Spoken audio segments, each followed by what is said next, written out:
పరిత్రాణాయ సాధూనాం వినాశాయ చ దుష్కృతాం ధర్మ సంస్థాపనార్థాయ సంభవామి యుగే యుగే.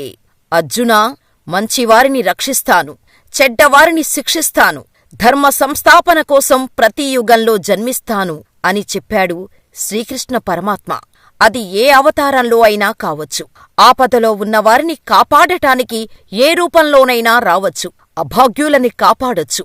ఇది అక్షరాలా నిజమైంది ఉత్తరప్రదేశ్లో. ఓ చిన్నారిపై ఓ రాక్షసుడు అఘాయిత్యానికి పాల్పడబోతుంటే కోతుల దండు చేసిన పని ఇప్పుడు వైరల్గా మారింది.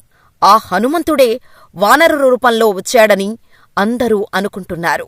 దేవుడు ఉన్నాడన్న దానికి ఇంతకంటే మరొక నిదర్శనం ఉండదని అంటున్నారు హనుమాన్ భక్తులు. ఇంతకీ అక్కడ ఏం జరిగింది? అది ఉత్తరప్రదేశ్లోని బాగ్పత్లోని చిన్న కుటుంబం. ఆ కుటుంబంలో ఓ 6 ఏళ్ల చిన్నారి ఉంది.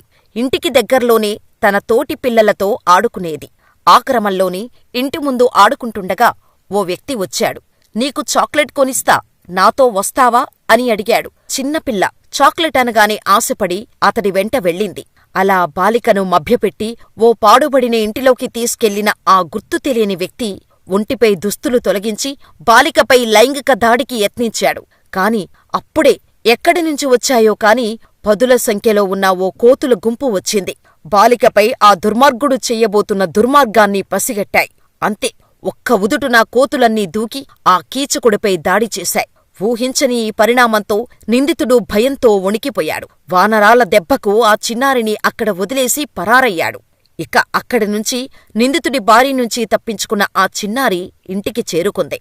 ఇక అక్కడే ఉన్న తల్లిదండ్రులకు ఈ విషయం గురించి చెప్పింది. కోతులు తనను ఎలా కాపాడాయో వారికి వివరించింది. ఈ దారుణ సంఘటనపై బాలిక తండ్రి మాట్లాడుతూ, ఇంటి బయట ఆడుకుంటుండగా ఆ దుర్మార్గుడు నా కుమార్తెను తీసుకెళ్లాడు. ఓ ఇరుకు సందు నుంచి పాపను తీసుకెళ్లడం సమీపంలో ఉన్న సీసీటీవీ కెమెరాల్లో రికార్డయింది. నిందితుణ్ణి గుర్తించే పనిలో పోలీసులు ఉన్నారు. వాడు నా కూతుర్ని చంపుతామని బెదిరించాడు. సమయానికి కోతులు అక్కడకు రాకపోయి ఉంటే నా కూతురు చనిపోయి ఉండేది అని ఆయన అన్నారు. ఇక ఈ సంఘటనపై బాగ్పత్ సర్కిల్ ఆఫీసర్ హీరాస్ భదౌరియా మాట్లాడుతూ, బాలికపై అత్యాచారం చెయ్యబోతుండగా కోతులు కాపాడిన విషయం మా దృష్టికి వచ్చింది.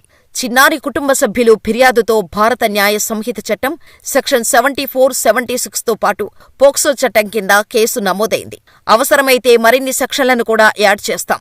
నిందితుణ్ణి గుర్తించే ప్రక్రియ కొనసాగుతోంది. సమీపంలోని సీసీటీవీ ఫుటేజీలను పరిశీలిస్తున్నాం. త్వరలోనే అతన్ని పట్టుకుంటాం అని చెప్పుకొచ్చారు. ప్రస్తుతం ఈ ఘటన చుట్టుపక్కల చర్చనీయాంశంగా మారింది. సాధారణంగా కోతులు చిన్నారులపై దాడి చేసి గాయపరుస్తుంటాయి. ఇలాంటి ఘటనలు రోజూ చూస్తూనే ఉన్నాం. కాని ఇలా ఓ దుర్మార్గుడి నుంచి చిన్నారిని కాపాడటమనేది అరుదైన విషయం అని చెప్పుకోవచ్చు. దీంతో ఆ హనుమంతుడే వానరాల రూపంలో వచ్చాడని, ఆ దుర్మార్గుడికి సరైన బుద్ధి చెప్పాడని స్థానికులు చెబుతున్నారు. ప్రస్తుతం దేశంలో ప్రతి చోట రోజుకొక గంటకు ఆడవారిపై అఘాయిత్యాలు జరుగుతూనే ఉన్నాయి. రీసెంట్గా కోల్కతాలో ట్రైనీ డాక్టర్ హత్యాచారం ఘటన ఇప్పటికీ దేశాన్ని కుదిపేస్తోంది.